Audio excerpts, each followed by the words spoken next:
Castleford Tigers 23, the Warrington Wolves 14, and oh, what a difference 10 rounds of Super League makes. The last time Warrington were at the Jungle, they were sensational with a 38 points to nil win. However, on this occasion, it was all about Castleford, and credit has to go to Andy Last. He put out a team sheet saying that Jack Broadbent was going to be at standoff, that Nathan Massey was going to be at hooker, and that Joe Westerman was going to be at loose forward. Don't believe a word of that. Broadbent played the majority of the game at hooker. Westerman went into the halves. They moved it around. They caught Warrington off guard, and all of those players had great games. And Mr. Gareth Widdop also turned up for this one against his former side, probably his second best performance of the season since that game at Magic Round. Warrington can have no complaints with regards to this. It was won and lost almost in the first half, despite Warrington coming back to 14 points apiece. In that first period, Castleford completed at 100%, and Warrington carried over from the quarter-final of the Challenge Cup. A complete lack of discipline in defence, giving 5 penalties away,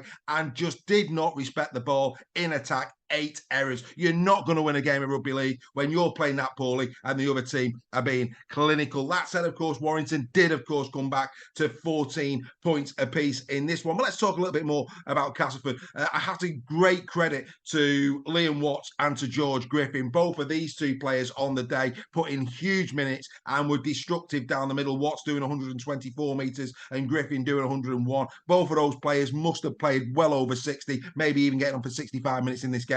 And they put in one hell of a shift and they battered Warrington's line. Only Paul Vaughan really for the Warrington Wolves in terms of their prop forwards had a half decent game in this one with 146 metres for him. And question marks over Gil Dudson has to be had as far as Warrington are concerned. He only had 15 metres in this game. Really poor from Gil Dudson. Cassiano, not his usual best coming off the bench. He could only muster 69. That's going to be a real headache for Warrington going into this. Westerman, like I say, outstanding. Played predominantly for me as scrum half stroke standoff.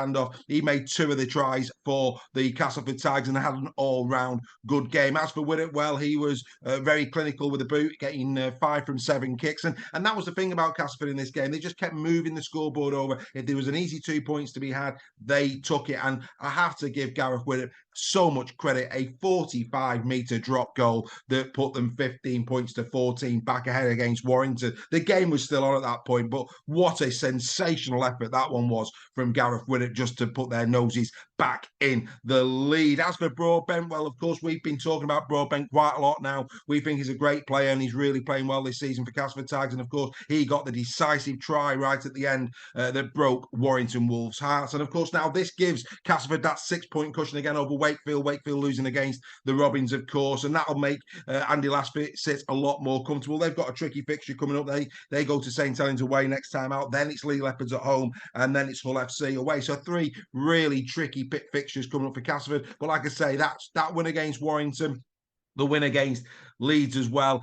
Now for me, probably making their place in Super League a little bit more secure, because Wakefield, of course, couldn't back up this week against the Robins. As for Warrington, it's very difficult to see where their next win is going to come when you consider that the next 3 games are the Leeds Rhinos at home, then St Helens at home, and then Wigan away. Warrington at the moment are in complete and utter disarray. They have got so many players missing, players playing out of position. When you consider that, of course, McKaylee played in that 38-0 win and was sensational. He's left, of course, the Warrington Wolves. No one, Josh Maguire now, massive holes in the pack. Nicholson, of course, second row. He's still missing as well.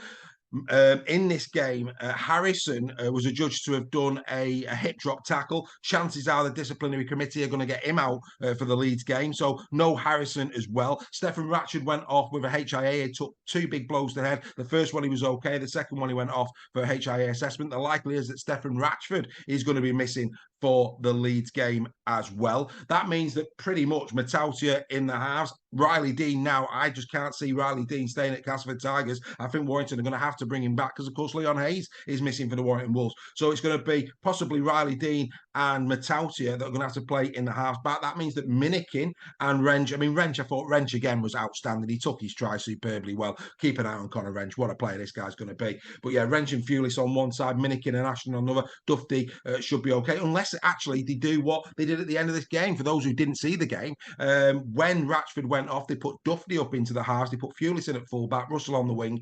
That's what they did, Warrington. Maybe that'll be something that Darryl Powell considers against the Leeds Rhinos. But But like I say, at this moment in time, Warrington really are having to do it tough. They've got a lot of players missing, and they're coming up against three heavyweights. Leeds, of course, off the back of a great win against the Huddersfield Giants. And of course, St. Helens, they'll be wanting to bounce back after that defeat to Hull FC. They play them in a couple of weeks' time. And then, of course, the Wigan Warriors at the DW. So, yeah, tough times these for Warrington. They won the first 8. They've only won 3 in the last 8.